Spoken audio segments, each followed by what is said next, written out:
సుమన్ టీవీలో మీ personal and business promotions కోసం కింది నెంబర్కి కాంటాక్ట్ చేయండి. ఆంధ్రప్రదేశ్ ఉప ముఖ్యమంత్రి పవన్ కళ్యాణ్ అక్రమంగా తరలిస్తున్న రేషన్ ని కాకినాడ పోర్టులో పట్టుకున్నారు. దానిపై కడప ప్రజలు ఏమనుకుంటున్నారో మనం ఇప్పుడు తెలుసుకుందాం. అన్నా చెప్పండి, అంటే సముద్రంలో ఒక చేజింగ్ చేస్తూ అంటే సినిమాలో చూపించినట్టు ఈ చేజింగ్ జరిగింది. దీనిపైన మీరు ఏమంటారు? ముందుగా మా యొక్క కూటమి ప్రభుత్వంలో ఈరోజు డిప్యూటీ సీఎంగా ఉన్నటువంటి పవన్ కళ్యాణ్ గారు ఆయన రియల్ హీరో మరియు రియల్ హీరో కంటే కనుక రియల్ హీరో అని చెప్పేసి ఈరోజు నిరూపించుకుంటున్న వైనాన్ని రాష్ట్రంలో ఉన్నటువంటి ప్రజానీకం మొత్తం చూస్తున్నారు.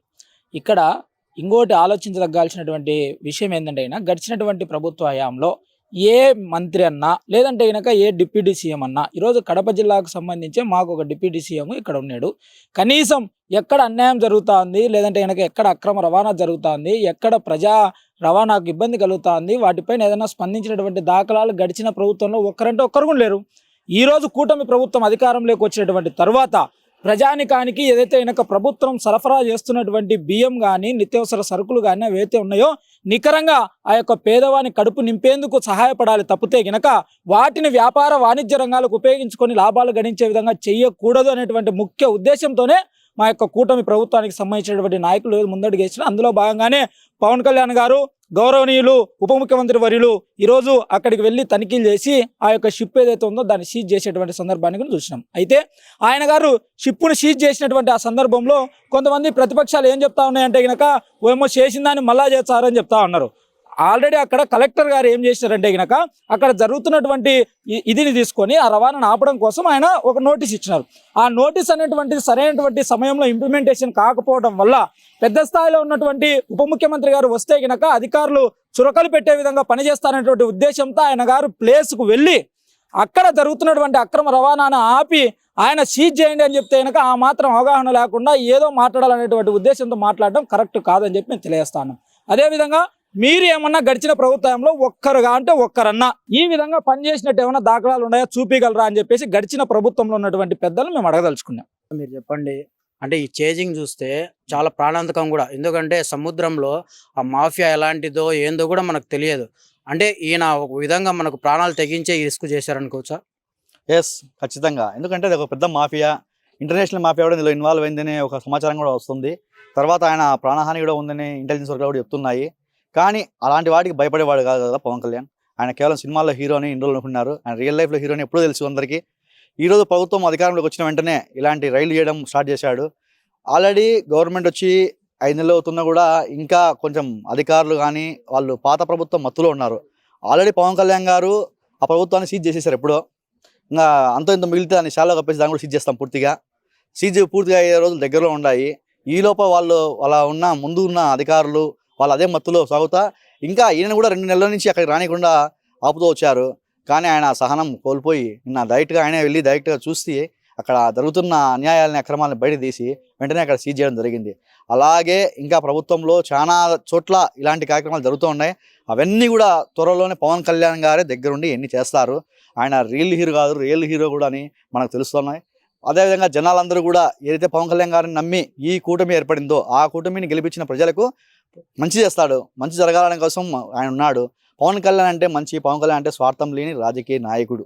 నిస్వార్థంగా ప్రజల కోసం ఇప్పుడు ప్రజలకు ఇచ్చే బియ్యంని ఈడ ఫ్రీగా ఇస్తుంటే కేంద్ర ప్రభుత్వం నుంచి వచ్చిన బియ్యం, ఆ బియ్యాన్ని ప్రజల దగ్గర నుంచి తీసుకొని వాళ్ళు 70 రూపాయలు 80 రూపాయలకు బయట దేశాలకు అమౌంట్ రవాణా చేస్తున్న ఒక ముందున్న అధికార పార్టీ యొక్క నాయకులు ఎంతోమంది ఇందులో ఇన్వాల్వ్ అయినారు. వాళ్ళందరి భాగవతాలు కూడా బయటకు రాబోతున్నాయి. వాళ్ళతో పాటు వాళ్ళు అనుకున్న అసలైన నాయకుడు కూడా బయటకు వస్తాడు. ఇలాంటివి అనేకం ఉన్నాయి. ఇవన్నీ ఒకటి బయటకు వస్తూ ఉంటాయి. వీటిపైన చేసే కొద్దీ పవన్ కళ్యాణ్ గారికి థ్రెట్ ఉంటుంది. కానీ అలాంటి థ్రెట్కి భయపడితే నాయకుడు కాలేడు. అలాంటి థ్రెట్కి భయపడితే మనకు మంచి జరగదు. ముందు ప్రజలకు మంచి జరగాలంటే ఎవరో ఒకరు తెగించాలా, ఆ తెగించేవాడే పవన్ కళ్యాణ్ అనేది మరోసారి రుజువైంది. అన్న మీరు చెప్పండి, అంటే పవన్ కళ్యాణ్ ఒక ఆదేశిస్తే అధికారులు వెళ్ళి ఈ మాఫియాను పట్టుకుంటారు. కానీ పవన్ కళ్యాణే అంటే సినిమాల్లో చూపించిన విధంగా ఆయన ఏదో మెప్పు పొందడానికి చేజింగ్ చేశాడని కొంతమంది విమర్శిస్తున్నారు. మెప్పు పొందడం కోసం కాదండి, మీకు ఫస్ట్ ఆఫ్ ఆల్ ఒక పదాన్ని చెప్పదలుచుకున్నాను. ట్రాన్స్పరెన్సీ, పారదర్శకత. 2 రోజుల క్రితం మా నాయకుడు జనసేనాని పలికిన పదం, 2 రోజుల నుంచి 2 రాష్ట్రాలని ఊపేస్తున్న పదం సీజ్ ద షిప్. ప్రభుత్వంలో ఏదైనా పొరపాటు జరిగినప్పుడు కానీ తప్పు జరిగినప్పుడు కానీ ప్రభుత్వం దాన్ని మూసిపెట్టుకోవడం దాచిపెట్టుకోవడం చేస్తుంది. కానీ పవన్ కళ్యాణ్ గారు అట్లా చేయాల. కాకినాడ పోర్టులో ఏదో అవకతవక జరుగుతూ ఉంది అని పోయి అక్కడ వాళ్ళని నిలదీసి షిప్ని సీజ్ చేయడం జరిగింది. అందరూ సీజ్ ద షిప్ని వైరల్ చేస్తూ ఉన్నారు, ఎలివేషన్లు ఇస్తూ ఉన్నారు, కానీ దాని వెనక చాలా పెద్ద ఆంతర్యం ఉంది. ప్రభుత్వం పేదలకిచ్చే రేషన్ బియ్యాన్ని దాదాపు నెలకు 10,000 టన్నులు అంటే 1,000,000 కేజీల బియ్యాన్ని నెలకు అక్రమార్కులు షిప్పుల ద్వారా పక్క రాష్ట్రాలకి తరలిస్తున్నారు. అక్కడికి తరలించి అక్కడ వాళ్ళు ఆఫ్రికా దేశాలకు అలాంటి దేశాలకు తరలించి అక్కడ వాళ్ళు కేజీ 70కి 80కి అమ్ముకుంటున్నారు. ఇది it's not an small issue, it's national issue. దేశ ప్రతిష్టకు భంగం కలిగించే చర్య ఇది. అంటే మన కంచంలోని కూడు పక్క దేశాల ప్లేట్లకి చేరుస్తున్నారు వీళ్ళు.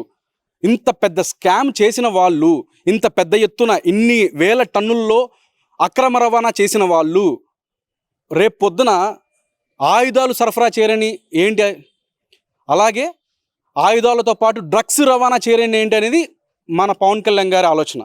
అందుకే షిప్పును సీజ్ చేస్తున్నామని చెప్పడం జరిగింది. ఈ విధంగా పవన్ కళ్యాణ్ గారు కానీ కూటమి ప్రభుత్వం కానీ ఏం చెప్తా ఉందంటే, తప్పు చేస్తే ప్రత్యర్థులే కాదు కూటమి సభ్యులైనా సరే, మంత్రి నారా లోకేష్ గారు కానీ, ఉప ముఖ్యమంత్రి పవన్ కళ్యాణ్ గారు కానీ, ముఖ్యమంత్రి చంద్రబాబు నాయుడు గారిని they can't spare anyone, even the కూటమి సభ్యులు. అందుకని నేను ప్రతి ఒక్కరికి ఏం చెప్పాలనుకుంటున్నానంటే, మీరు అధికారం వచ్చింది తప్పులు చేసేద్దాం, దాచుకుందాం అని అనుకోవద్దండి. Please keep that in mind. They can't spare anyone. మీరు చెప్పేది తప్పు జరుగుతుందంటే, అంటే కూటమి ప్రభుత్వంలో సీఎం కావచ్చు, ఎవరైనా ఏ స్థాయి నాయకుడైనా పోయి అడ్డుకుంటారా? ఎవరైనా అడ్డుకుంటారండి. ఎందుకంటే మునుపు ప్రభుత్వాల్లాగా ముందు ప్రభుత్వంలో మీరు చూస్తూనే ఉంటారు, ఎన్నో అక్రమార్జనలు, ఇసుక mafia, land mafia, liquor mafia జరుగుతుంది. కానీ ఒక్కరు కూడా బయటకు వచ్చి మా తప్పు ఇది, మా నాయకులు తప్పులు చేశారని చెప్పిన దాఖలాలు లేవు. ఎందుకంటే మీరే అధికారంలో ఉన్నారు కదా, మీరేం చేస్తున్నారంటారు. కానీ పవన్ కళ్యాణ్ గారు అక్కడికి పోయి ఇంత పెద్ద ఎత్తున జరుగుతూ ఉంది అంటే, ప్రతిపక్షంలో ఉండే వాళ్ళు ఎలా ప్రశ్నిస్తారో, మా హయాంలో ఇంత తప్పు జరుగుతూ ఉంది, దీన్ని ఆపాలా, దేశ ప్రతిష్టకి భంగం కలిగించే చర్య ఇది, నేషనల్ ఇష్యూ అండి ఇది. 1,000,000 కేజీల బియ్యం, అది చిన్న విషయం కాదు కదా. ఒకసారి ఆలోచించండి, 1,000,000 కేజీల బియ్యం అంటే ఎంతమంది పేదలకి ఆకలి తీర్చచ్చు అది. అలాంటిది వాళ్ళు ఇన్ని వేల టన్నులు అక్కడికి తరలిస్తున్నారంటే ఎంత పెద్ద చర్య ఇది. అందుకని పారదర్శకంగా కూటమి ఉంటుందని చెప్పడానికి ఇది ఒక బెస్ట్ ఎగ్జాంపుల్ అనుకోండి. ఇలానే ముందు కూడా హోంమంత్రి గారిని మీ పనులు మీరు చేయండి అని చెప్పిన దాఖలాలు ఎక్కడైనా చూసారా మీరు? వాళ్ళ ప్రభుత్వం వల్లనే మీరు మీ పని చేయండి అని చెప్పిన దాఖలాలు చూసారా? దాన్ని ట్రాన్స్పరెన్సీ అంటారు, పారదర్శకత. మీరు చూస్తూ ఉన్నారు. మళ్ళీ ఇట్లా వైసీపీ వాళ్ళు కూడా దీన్ని ఏమంటున్నారంటే, అంత 2 రోజుల ముందే కలెక్టర్ గారు సీజ్ చేశారు, సీజ్ ద రైస్, అది ఆ రైస్ని రవాణా చేయదని చెప్పాడు. అంతవరకే ఆయనకి ఆ వెసులుబాటు ఉంటుంది. ఈయన చెప్పింది సీజ్ ద షిప్ అని, ఆ రవాణా మొత్తాన్ని ఆపాలని చెప్పేసి. ఆయన ఏమంటున్నాడు, ముఖ్య ఉద్దేశం ఏంటంటే, ఒక రైస్ ఇన్ని వేల కేజీలుగా అక్రమ రవాణా జరిగినప్పుడు ఆయుధాలు ఎందుకు అక్రమ రవాణా జరగకపోవచ్చు, డ్రగ్స్ ఎందుకు అక్రమ రవాణా జరగకపోవచ్చు, అది జరగకుండా ఆగాలంటే మనం ఈ చర్య తీసుకోవాలా. This is the implementation of honourable deputy chief minister. మీరు చెప్పండి, పవన్ కళ్యాణ్ ఆ కాకినాడ పోర్టులో ఆ పోర్టును మొత్తం ఆ షిప్ను కూడా సీజ్ చేయాలని చెప్పి ఆయన పెద్ద రిస్క్ ఆపరేషన్ చేశారు. దీనిపైన మీరేమంటారు? ఇదేమో చాలా మంచి ఇష్యూ ఇది. కానీ ఇప్పుడు జరుగుతున్న ప్రజల్లో అవగాహన ఏమంటే, బియ్యం అక్రమ రవాణా జరగడానికి 2 కారణాలు ఉన్నాయి. మొదటి కారణం ఏమంటే, ప్రజలు బియ్యం తీసుకోకుంటే మా కార్డు పోతుంది, మాకు వచ్చే ఏదైనా ప్రభుత్వపరమైన ఏదైతే రియంబర్స్మెంట్ కానివ్వండి, ఏదైతే ఆరోగ్యశ్రీ కానివ్వండి, ఇటువంటి ఏదైతే పథకాలు ఉంటాయి అవి మాకు రావు. అందుకోసం జనాలు ఏం చేస్తున్నారంటే, ఆ రేషన్ కార్డు కోసము, బియ్యం కోసము, రేషన్ కార్డు కావాలా మాకు ఎగబడి రేషన్ కార్డు తీసుకుంటున్నారు. 99% జనాలు ఆ బియ్యం తినకుండా బ్లాక్ మార్కెట్కు అమ్ముకుంటున్నారు.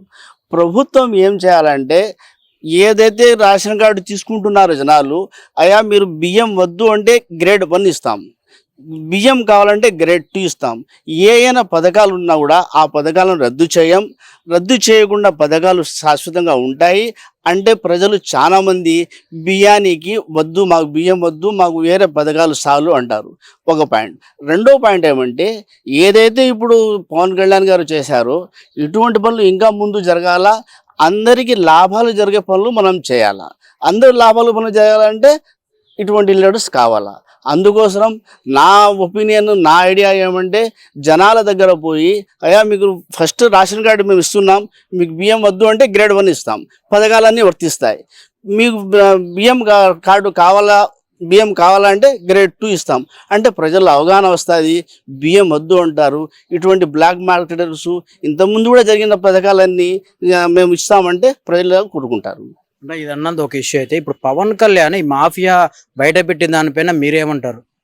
ఇది చాలా మంచి పని. ఇది ఇటువంటి పనులు ఇంకా ముందు కూడా జరుగుతుండాలా. ఇది ఒక బియ్యమే అనే కాదండి, ఒక ఎర్రచందనం కానివ్వండి, ఇంకా ఇసుక అయితే కానివ్వండి, ల్యాండ్ మాఫియా అయితే కానివ్వండి, ఇటువంటి ఇష్యూల పైన నాయకుడు ప్రశ్నిస్తే ఆ మాట పైన వాల్యూ ఉంటుంది. ప్రజలు ప్రశ్నించే బదులు ఒక నాయకుడు ప్రశ్నిస్తే దానిలో ఊపు వస్తుంది. ఇప్పుడు ఎట్లయితే కలెక్టర్కి కొన్ని అధికారాలు ఉంటాయి, కానీ నాయకుడుకు, మినిస్టర్కు అధికారాలు ఎక్కువ ఉంటాయి. అందుకోసం ఇటువంటి కార్యాచరణలు చేస్తూ ఉంటే ప్రజలు చాలా లాభం అవుతుంది. అంటే ఇలాంటి ఘటనలు మరిన్ని జరగకోకుండానే పవన్ కళ్యాణ్ స్పాట్కి వెళ్ళి ఈ షిప్ను సీజ్ చేశాను మనం అనుకోవచ్చా? ఇది చాలా వరకు అయితే ఆయన పోయి దాని షిప్కు అటాక్ చేసి వాళ్ళ ఇన్ఫర్మేషన్ వచ్చిన తర్వాత పోవడం చాలా గొప్ప విషయం. ఏదైతే ఇష్యూస్ జరుగుతున్నాయో ఇలాంటి ఇష్యూస్ జరిగినప్పుడు నాయకులు పోతే ప్రజలకు ధైర్యం వస్తుంది. ఇది చాలా మంచి ఘటన. ఇది చూశారు కదండి. అంటే స్పాట్లోకి ఒక ఉప ముఖ్యమంత్రి వెళ్ళి ఆ షిప్ను సీజ్ చేయడం వెనుక అంటే ఎలాంటి మాఫియా జరిగినా కానీ డైరెక్ట్ అధికారులు కాకోకుండా ఆ పార్టీ నాయకులే వచ్చి చర్యలు తీసుకుంటారు. ఇది ఒక మంచి మెసేజ్గా పవన్ కళ్యాణ్ గారు ఆ చేజింగ్ చేసి రాష్ట్రంలో ఎటువంటి అసాంఘిక కార్యక్రమాలు జరగకోకుండా చేయడంలో ఆయన ఒక లక్ష్యంగా ఈ దగ్గరికి వెళ్ళి ఆ పోర్టుకి వెళ్ళి ఆ అక్రమ బియ్యాన్ని జరగకోకుండా ఆపారని చెప్పి కడప ప్రజలు చెప్తున్నారు. వీడియో జర్నలిస్ట్ రంగాతో నాగమరెడ్డి, సుమన్ టీవీ, కడప.